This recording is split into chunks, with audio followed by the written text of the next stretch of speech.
everyone, welcome back to my channel. Today, we're diving into another gripping episode of Lie to Me. If you've been following my reviews, make sure to check out my other videos where I dive into episodes like The Pilot, Love Always, and Depraved Heart. Each of these episodes has its own unique twists and turns that show why Lie to Me is such a captivating series. But Blinded takes the psychological drama up a notch with a thrilling investigation. We see how far Lightman is willing to go to test Torres and how a chilling murder case brings out the best and the worst in everyone involved. So, grab your popcorn, get comfortable, and let's break down Blinded. And the episode opens with a chilling scene in a dark alley where a woman is attacked. This scene sets the tone for the episode. The fear displayed by the victim is a classic example of the fight-or-flight response, a psychological reaction that prepares the body to either confront or escape danger. Lasting impact of such traumatic events on victims, as they often experience anxiety and PTSD long after the incident. Introduction of Andrew Jenkins. Next, we meet Andrew Jenkins, the serial rapist who has been imprisoned for blinding his victims. The use of low lighting in the interrogation room creates a tense atmosphere, reflecting the moral ambiguity of the situation. Close-up shots of Jenkins' face capture subtle shifts in his expressions, allowing the audience to sense his manipulative nature. His calm demeanor is a classic trait of a psychopath, characterized by a lack of empathy. During the interrogation, Jenkins may display fleeting micro-expressions such as a slight smirk or a narrowing of his eyes. These micro-expressions reveal his underlying feelings of superiority and lack of remorse. Lightman's investigation. As Lightman investigates further, he interviews a survivor of Jenkins' attack. The cinematography captures her distress through shaky camera work and soft focus, emphasizing her fragile state. She may briefly display micro-expressions of sadness. This scene illustrates the concept of survivor's guilt, where victims feel responsible for their trauma. In a pivotal scene, Lightman confronts Jenkins about his motivations. The camera angles shift dynamically, creating a sense of chaos that mirrors the tension in the room. The rapid cuts and close-ups during this confrontation heighten the emotional stakes. These micro-expressions indicate Jenkins' discomfort and desire to maintain control over the situation.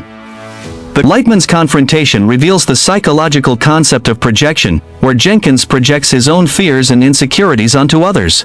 He may catch fleeting micro-expressions of defensiveness, such as a tightening of the jaw or a furrowed brow. The copycat crime. Cinematography shifts to a more frantic style, with quick cuts and erratic camera movements. The emergence of a copycat criminal highlights the concept of contagion in crime. This phenomenon is often seen in high-profile cases and speaks to the psychological impact of media coverage on criminal behavior. 3 challenges between Lightman and Torres.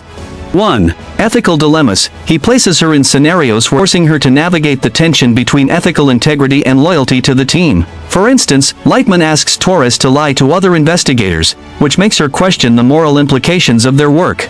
2. Trust issues. He intentionally withholds information or gives her misleading cues to see how she will react. This forces Torres to rely more on her own abilities to detect deception rather than merely following Lightman's lead. 3. Confrontation and resolution. She feels manipulated and used as a pawn, and Lightman, however, explains that his methods are designed to prepare her for the unpredictable nature of their work, preparing her for the day she might have to make tough decisions on her own.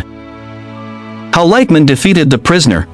Dupree initially claims innocence regarding the latest crime, suggesting that his crimes were in the past and that he had nothing to do with the recent rape and murder.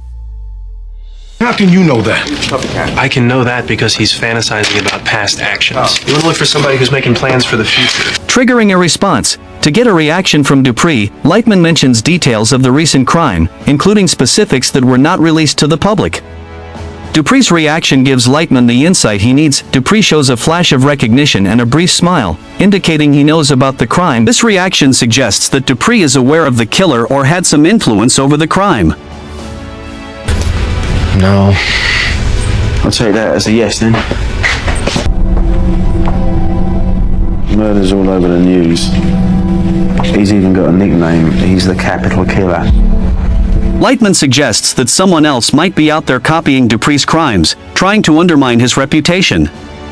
This tactic plays on Dupree's ego, making him feel the need to assert his dominance. Wanting to maintain his reputation and show that he is still in control, begins to brag indirectly about his influence over others. Lightman deduces that Dupree has been communicating with someone outside prison. Hey, Torres, what do you see? Something weird about his anger towards Jenkins. micro-expressions and behavioral analysis. Real anger starts more slowly and then builds. Fake anger has a more jagged onset. After the fake anger, adulation. Oh my God. Lightman observes that Richardson's expressions of grief are not entirely genuine. Conclusion. The blinded episode of Lie to Me is a masterful exploration of the psychological complexities of crime and the art of deception. Through its compelling storytelling, episode invites viewers to reflect on the fragility of the human psyche in the face of trauma. There you have it, folks, my review of Blinded from Season 1 of Lie to Me. Now, before you go, I've got some exciting news. Our journey with Dr. Lightman doesn't stop here. In my next review, we're jumping into Season 2, where the stakes are higher, the lies are darker, and Lightman's team faces some of their most challenging cases yet. So, stay tuned, and get ready for even more twists, turns, and truth-seeking adventures. Thanks for watching, and I'll see you in the next one.